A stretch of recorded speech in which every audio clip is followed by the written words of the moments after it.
ನಮಸ್ಕಾರ ಸ್ನೇಹಿತರೆ, ಕರ್ನಾಟಕದ ಸಮಸ್ತ ಜನರಿಗೆ ಈ ಒಂದು ವಿಡಿಯೋ ಮುಖಾಂತರ ಸ್ವಂತ ಮನೆಗಳನ್ನು ಯಾವ ರೀತಿ ಉಚಿತವಾಗಿ ಪಡೆದುಕೊಳ್ಳಬೇಕು ಎಂಬುದರ ಸಂಪೂರ್ಣ ಮಾಹಿತಿಯನ್ನು ಈ ಒಂದು ವಿಡಿಯೋದಲ್ಲಿ ತಿಳಿಸಲಾಗಿದೆ. ಕೊನೆವರೆಗೂ ವಿಡಿಯೋವನ್ನು ನೋಡುವ ಮುಖಾಂತರ ನೀವು ಕೂಡ ನಿಮ್ಮ ದಾಖಲಾತಿಗಳೊಂದಿಗೆ ಅರ್ಜಿಯನ್ನು ಆನ್ಲೈನ್ ಮುಖಾಂತರವೇ ಸಲ್ಲಿಸಿರಿ. ನಿಮಗೂ ಕೂಡ ಸ್ವಂತ ಮನೆಗಳು ದೊರೆಯುತ್ತವೆ. ಆ ಸ್ವಂತ ಮನೆಗಳಲ್ಲಿ ಇನ್ಮುಂದೆ ನೀವು ವಾಸಿಸಬಹುದು.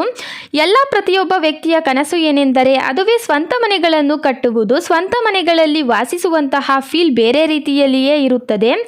ಏಕೆಂದರೆ ಆ ಒಂದು ಮನೆಗೆ ಯಾವುದೇ ರೀತಿಯ ಮನೆ ಬಾಡಿಗೆಯ ಹಣವನ್ನು ಕೂಡ ಪ್ರತಿ ತಿಂಗಳು ಕಟ್ಟುವಂತಿಲ್ಲ. ತಮ್ಮದೇ ಆದ ಸ್ವಂತ ಸೂರಿನಲ್ಲಿ ಪ್ರತಿನಿತ್ಯವೂ ಕೂಡ ವಾಸಿಸಬಹುದು. ಯಾರು ಕೂಡ ಬಂದು ಮನೆ ಬಾಡಿಗೆ ಕೊಡಿ ಎಂಬ ಮಾತನ್ನು ಕೂಡ ಆಡುವುದಿಲ್ಲ. ಯಾವುದೇ ರೀತಿಯ ತೊಂದರೆಗಳನ್ನು ತೆಗೆದುಕೊಳ್ಳದೆ ಸ್ವಂತ ಮನೆಯಲ್ಲಿ ಆರಾಮಾಗಿ ಜೀವನವನ್ನು ಸಾಗಿಸಬಹುದು. ಇತ್ತೀಚಿನ ದಿನಗಳಲ್ಲಿ ಒಂದು ಬೆಂಗಳೂರಿನಲ್ಲಿ ಸೈಟ್ಗಳನ್ನು ಖರೀದಿ ಮಾಡಿ ಮನೆಗಳನ್ನು ನಿರ್ಮಾಣ ಮಾಡುತ್ತೇವೆ ಎಂದರೆ ಅದು ಸಾಧ್ಯವೇ ಇಲ್ಲ. ಯಾವ ಪ್ರದೇಶದಲ್ಲಿಯೂ ಕೂಡ ಸಾಧ್ಯವಿಲ್ಲ. ಏಕೆಂದರೆ ಹೆಚ್ಚಿನ ಹಣವೂ ಕೂಡ ಬೇಕಾಗುತ್ತದೆ. ಆ ಒಂದು ಹಣವನ್ನು ಸರ್ಕಾರವೇ ನೀಡುತ್ತದೆ ಮತ್ತು ಮನೆಗಳನ್ನು ಕೂಡ ಸರ್ಕಾರವೇ ಉಚಿತವಾಗಿ ನೀಡುತ್ತದೆ. ನೀವು ಅರ್ಜಿಯನ್ನು ಸಲ್ಲಿಸಿದರೆ ಸಾಕು, ಉಚಿತವಾದ ಮನೆಗಳನ್ನು ಕೂಡ ಪಡೆಯಬಹುದು. ಸರ್ಕಾರವು ಹಲವಾರು ವರ್ಷಗಳಿಂದ ಪ್ರಧಾನಮಂತ್ರಿ ಆವಾಸ್ ಯೋಜನೆ ಮುಖಾಂತರ ಸಾಕಷ್ಟು ಲಕ್ಷಾಂತರ ಕುಟುಂಬಸ್ಥರಿಗೆ ಮನೆಗಳನ್ನು ಕೂಡ ನಿರ್ಮಾಣ ಮಾಡಿಕೊಟ್ಟಿದೆ. ಹಾಗೂ ಮನೆಗಳನ್ನು ನಿರ್ಮಾಣ ಮಾಡುವಂತಹ ಅಭ್ಯರ್ಥಿಗಳಿಗೂ ಕೂಡ ಸಾಲವನ್ನು ನೀಡಿದೆ. ಆ ಒಂದು ಸಾಲದ ಹಣದಿಂದ ಕೂಡ ನಿಮ್ಮ ಕನಸಿನ ಮನೆಯನ್ನು ಕೂಡ ನೀವೇ ನಿರ್ಮಿಸಬಹುದು.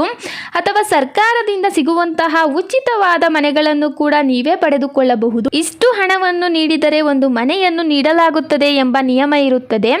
ಆ ನಿಯಮದಂತೆ ನೀವು ಕೂಡ ಅಷ್ಟು ಹಣವನ್ನು ಸರ್ಕಾರಕ್ಕೆ ಪಾವತಿಸಬೇಕಾಗುತ್ತದೆ. ಮೊದಲಿಗೆ ಎಲ್ಲ ಅಭ್ಯರ್ಥಿಗಳು ಕೂಡ ಕಡ್ಡಾಯವಾಗಿ ಅರ್ಜಿಯನ್ನು ಸಲ್ಲಿಸಬೇಕಾಗುತ್ತದೆ.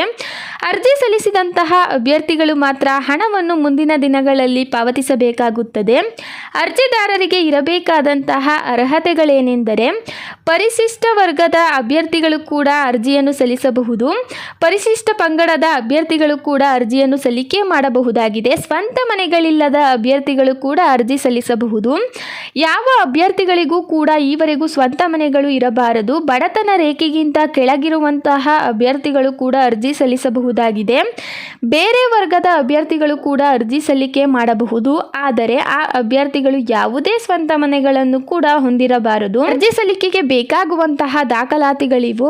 ಮೊದಲನೆಯದಾಗಿ ಆಧಾರ್ ಕಾರ್ಡ್ ಬೇಕಾಗುತ್ತದೆ. ಹಾಗೂ BPL ration card, voter ID card, ಜಾತಿ ಪ್ರಮಾಣ ಪತ್ರ, ಆದಾಯ ಪ್ರಮಾಣ ಪತ್ರ ಮತ್ತು ಬ್ಯಾಂಕ್ ಖಾತೆ ವಿವರ, ಕಾಯಂ ವಿಳಾಸದ ಪುರಾವೆ.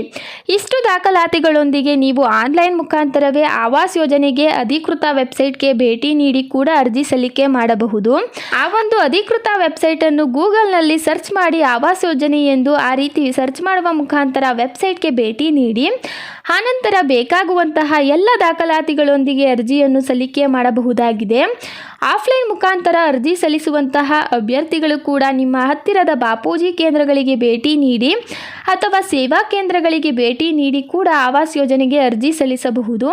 ಅಥವಾ ನಿಮ್ಮ ಊರಿನಲ್ಲಿರುವಂತಹ ಸೈಬರ್ ಸೆಂಟರ್ಗಳಿಗೂ ಕೂಡ ಹೋಗಿ ಅರ್ಜಿ ಸಲ್ಲಿಕೆ ಮಾಡಿರಿ. ವಿಡಿಯೋವನ್ನು ಸಂಪೂರ್ಣವಾಗಿ ನೋಡಿದ್ದಕ್ಕೆ ಧನ್ಯವಾದಗಳು. ಇದೇ ರೀತಿಯ ಮಾಹಿತಿಗಳಿಗಾಗಿ ನಮ್ಮ ಟಾಪ್ ಟಾಲ್ಕರ್ ಯೂಟ್ಯೂಬ್ ಚಾನಲನ್ನು ಸಬ್ಸ್ಕ್ರೈಬ್ ಮಾಡಿಕೊಳ್ಳಿ. ಫೇಸ್ಬುಕ್ ವೀಕ್ಷಕರೇ ಫಾಲೋ ಮಾಡಿ.